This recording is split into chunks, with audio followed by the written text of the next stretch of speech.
Hello नमस्ते अनि स्वागत छ तपाईहरुलाई आजको मेरो भिडियो चाहिँ देख्न सक्नुहुन्छ। आज चाहिँ म क्याम्पमा छु। क्याम्पमा किन गए भन्दा मेरो फुफू बिमारी हुनुहुन्छ, त्यही भएर क्याम्पमा गएपछि हाम्रो पालो आएको थिएन, त्यही भएर पालो पर्खिँदा वेट गर्दा हैन यस्तो। अनि हामी पालो पर्खिँदाखेरि सबैजना एक ठाउँमा बसेर गफ गर्दै बोल्दै बस्यौं।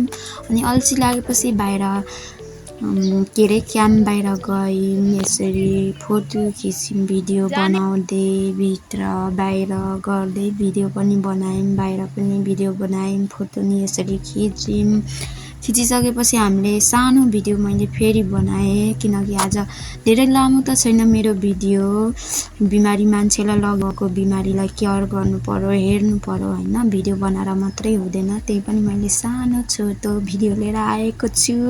हेरिदिनु होला, माया गरिदिनु होला, लाइक कमेन्ट गरिदिनु होला। तपाईहरुले सबैजनाले माया गरिदिनु होला। धन्यवाद।